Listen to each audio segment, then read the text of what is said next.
The original paraphernalia for the lottery had been lost long ago, and the black box now resting on the stool had been put into use before even Old Man Warner, the oldest man in town, was born. Mr. Summers spoke frequently to the villagers about making a new box, but no one liked to upset even as much tradition as was represented by the black box.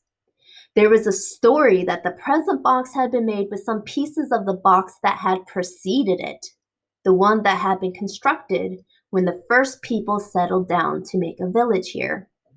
Each year after the lottery, Mr. Summers began talking again about a new box, but every year the subject was allowed to fade off without anything's being done. The black box grew shabbier each year. By now it was no longer completely black, but splintered badly along one side to show the original wood color, and in some places faded or stained. Mr. Martin and his oldest son, Baxter, held the black box securely on the stool until Mr. Summers had stirred the papers thoroughly with his hand. Because so much of the ritual had been forgotten or discarded, Mr. Summers had been successful in having slips of paper substituted for the chips of wood that had been used for generations. Chips of wood, Mr. Summers had argued, had been all very well when the village was tiny. But now that the population was more than 300 and likely to keep on growing, it was necessary to use something that would fit more easily into the black box. The night before the lottery, Mr. Summers and Mr. Graves made up the slips of paper and put them in the box, and it was then taken to the safe of Mr. Summers' coal company and locked up until Mr. Summers was ready to take it to the square next morning. The rest of the year, the box was put away, sometimes one place, sometimes another. It had spent 1 year in Mr. Graves' barn and another year underfoot in the post office, and sometimes it was set on a shelf in the Martin grocery and left there.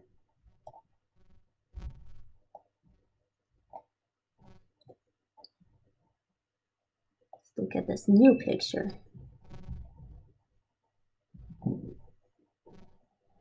There was a great deal of fussing to be done before Mr. Summers declared the lottery open. There were the lists to make up, the heads of families, heads of households in each family, members of each household in each family. There was a proper swearing in of Mr. Summers by the postmaster as the official of the lottery. At one time, some people remembered there had been a recital of some sort performed by the official of the lottery, a perfunctory, tuneless chant that had been rattled off duly each year. Some people believed that the official of the lottery used to stand just so when he said or sang it, others believed that he was supposed to walk among the people, but years and years ago, this part of the ritual had been allowed to lapse. There had been also a ritual salute, which the official of the lottery had had to use in addressing each person who came up to draw from the box, but this also changed with time until now it was felt necessary only for the official to speak to each person approaching. Mr. Summers was very good at all this, in his clean white shirt and blue jeans. With one hand resting carelessly on the black box, he seemed very proper and important as he talked interminably to Mr. Graves and the Martins. Just as Mr. Summers finally left off talking and turned to the assembled villagers, Mrs. Hutchinson came hurriedly along the path to the square, her sweater thrown over her shoulders, and slid into place in the back of the crowd.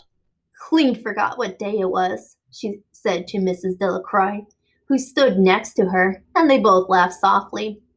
"Thought my old man was out back stacking wood," Mrs. Hutchinson went on, "and then I looked out the window and the kids was gone, and then I remembered it was the 27th and came a-running." She dried her hands on her apron, and Mrs. Delacroix said, "You're in time. You're still talking away up there."